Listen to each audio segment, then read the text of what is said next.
폭염이 계속된 가운데 영동 지역에는 밤사이 200mm가 넘는 많은 비가 쏟아져 한바탕 물난리를 겪었습니다. 강원도와 더불어민주당 강원도당이 민선 7기 출범 이후 처음으로 당정 협의회를 열었지만 국비 마련 대안 마련보다는 원론적인 협의에 그쳤습니다. 정전 65주년을 맞아 DMZ의 의미를 돌아보는 연속기획보도, 전쟁과 분단의 상징에서 평화와 생명의 땅으로 떠오른 DMZ의 개발 방향을 살펴봅니다. 일반인과 장애인의 일상생활에 장벽 없는 강원도를 만들기 위해 무장애 강원, 장애인 친화도시 조성 사업이 추진됩니다.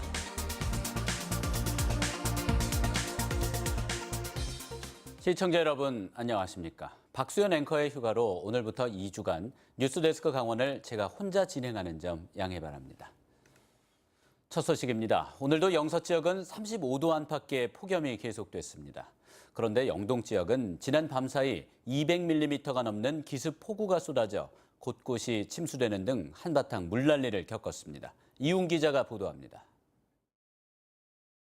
집안 곳곳이 물바다로 변했습니다. 거실은 물론 방마다 흙탕물이 흥건합니다. 기습적인 폭우에 갑자기 많은 양의 물이 들어온 겁니다. 문 열자마자 놀래서 일어났죠. 차단기가 떨어지니까 문 탁 열자마자 그냥 물이 그냥 파도처럼 그냥 쭉 들어왔었죠. 어젯밤부터 강릉과 속초를 중심으로 영동 지역에 200mm 안팎의 많은 비가 내렸습니다. 강릉은 새벽 한때 시간당 90mm가 넘는 폭우가 쏟아지기도 했습니다. 이 때문에 도심 도로 곳곳이 물바다로 변했고 상가와 주택, 농경지가 물에 잠기는 피해가 속출했습니다. 물이 지금 전혀 안 빠져요. 잘 안 빠져요. 아침에 오니까 물이 한 40cm 정도 물이 찼어요. 담과 둑이 무너진 곳도 있고 일부 마을 도로는 붕괴가 우려돼 통행이 금지되기도 했습니다.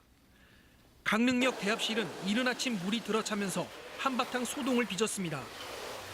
기상청은 내일 새벽까지 영동 지역에 10에서 50mm의 비가 더 내릴 것으로 예보했습니다. MBC 뉴스 이웅입니다. 호우 경보가 내려진 인제에서 폭우로 4명이 계곡에 고립됐다가 119에 의해 구조됐습니다. 오늘 낮 12시 반쯤 인제군 북면 원통계곡에서 63살 홍모 씨와 62살 안모 씨가 불어난 물에 계곡 건너편에 고립됐다가 구조됐습니다. 이보다 앞서 오늘 오전 10시 반쯤 인제군 북면 백담 계곡에서도 31살 장모 씨와 60살 윤모 씨가 불어난 물에 고립됐다 구조됐습니다.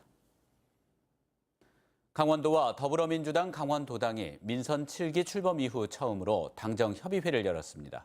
심도 있는 국비 확보 방안보다는 말 그대로 원론적인 협의만 한 자리였습니다. 이재규 기자가 취재했습니다. 강원도가 목표로 하는 내년 국비 확보 목표액은 5조 5천억 원. 하지만 목표 달성이 쉽지 않아 보입니다. 정부 예산 편성 시점인 9월 초까지 한 달이 채 남지 않았는데 국비 확보 실적이 아직까지 저조하기 때문입니다. 강원도의 내년 주요 국비 현안 사업 24개 중 해당 정부 부처의 예산조차 아직 잡히지 않은 것이 8개나 됩니다.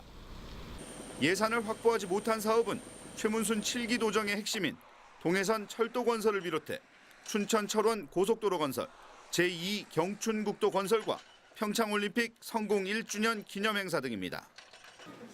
해당 부처 예산은 세워졌지만 기획재정부에서 최종 결론이 나지 않은 사업까지 합하면 24개 중 17개 사업 예산이 공중에 떠 있는 셈입니다. 민선 7기 출범 뒤 처음으로 열린 당정협의회에서 강원도는 더불어민주당 도당에 국비 확보에 도움을 줄 것을 요청했습니다. 기재부 예산, 환경부 예산, 산림청 예산과 법률 모두 발목을 꽉 잡아서 이거 통과시키지 않으면 강원도 문제 해결하지 않으면 통과시키지 않는다는 점을 좀 해주시길 부탁드리고. 반면 당 쪽 인사들은 대부분 자기 지역 사업에 대해 발언하며 강원도에 협조를 요구하는 경우가 많았습니다. 평산업단지는 굉장히 노후화되어 있기 때문에 그 노후화된 것 자체의 재생사업 차원에 있어서 강원도 집행부가 자유한국당 소속 국회의원들에게 적극적으로 다가가지 않고 있다며 당을 떠나 예산 확보를 위한 움직임이 필요하다는 지적도 나왔습니다.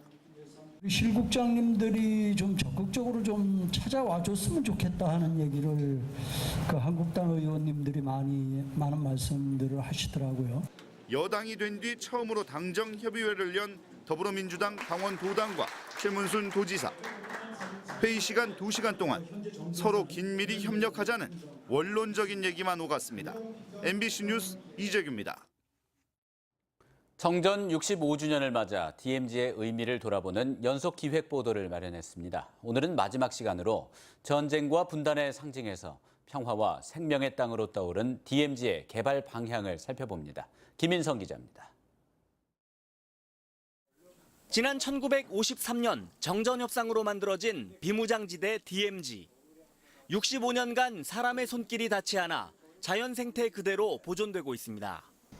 남북 정상회담 이후 평화 분위기가 조성되면서 평화공원이나 생태관광지로 떠오르고 있습니다. 박근혜 정부에서 DMZ 한 곳을 선정해 세계 평화공원을 조성하려다 중단됐습니다. 전문가들은 특정 지역 개발 방식보다 권역별로 공동상품을 만들어야 한다는 지적이 많습니다.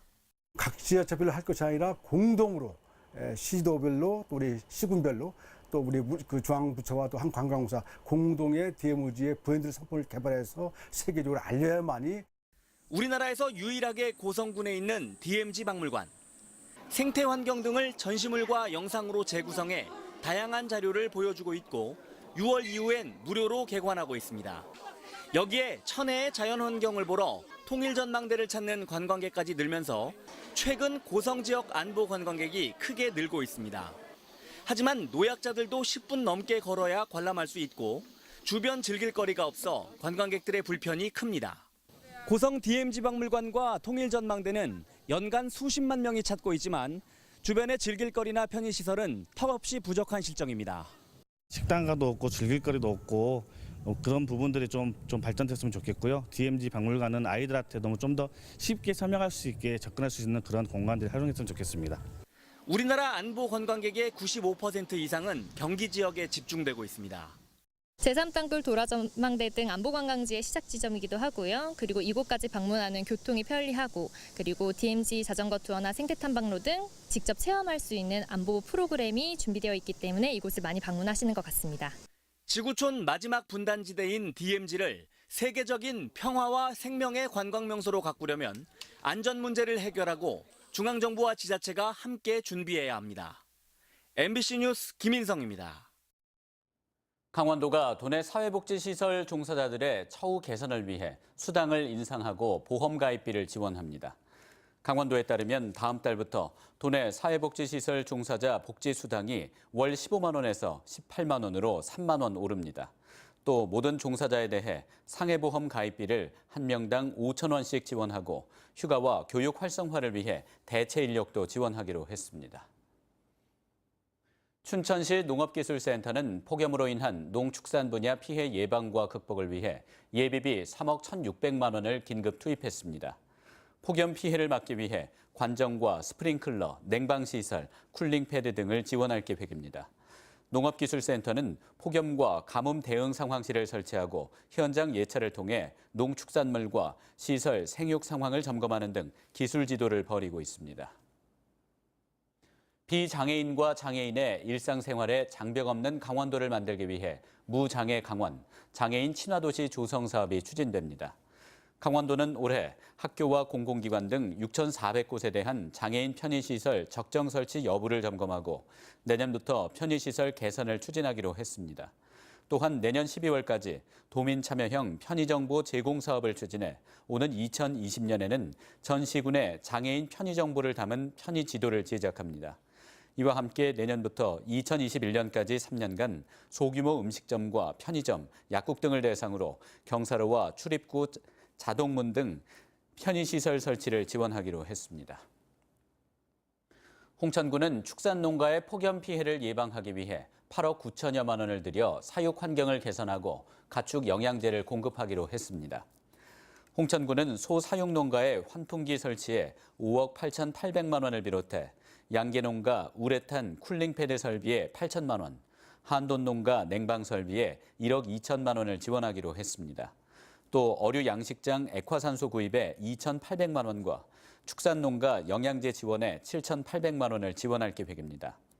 홍천 지역에서는 폭염으로 지금까지 돼지 200마리를 비롯해 닭 5,500마리, 메기 3,600마리가 피사하는 등 축산농가의 피해가 확산되고 있습니다. 양록학원과 강원외고 교직원, 학부모회, 졸업생 등은 성명서를 통해 정부의 특목고와 자사고 폐지 정책에 부응해 일반고로 전환하려는 강원외고의 요구를 강원도교육청이 수용하라고 촉구했습니다. 이들은 강원외고가 지난 4월 30일 강원도교육청 특수목적고등학교 지정 취소를 신청했다며 오는 9일 예정된 특목고 지정운영위원회에서 현명한 판단을 내려달라고 요구했습니다. 이에 대해 민병희 교육감은 강원외고의 일반고 전환에 대해 양구 지역 학생 선발에 혼란을 초래하고 자립형 사립고 방식의 전국 선발이 우려된다며 회의적인 반응을 보였습니다. 양구의 육군 비행장에 항공대대가 배치되는 것과 관련해 정치권과 군 당국이 해결책 모색에 나섭니다. 양구군은 내일 오전 10시 군청 회의실에서 황영철 국회의원과 군부대 관계자, 주민 대표 등이 참석한 가운데 간담회를 열고 대책 방안을 협의할 예정입니다. 비행장 인근 주민들은 지난달 16일부터 비행장 주변과 마을 곳곳에 헬기 부대 배치 결사 반대 플래카드를 내거는 등 집단 행동에 나서고 있습니다. 반면 육군은 민관군 상생협의체를 구성해 주민 불편 사항을 해결하겠다는 입장이어서 간담회에서 합의점이 나올지 관심이 모아지고 있습니다. 이상으로 뉴스데스크 강원을 마칩니다. 고맙습니다.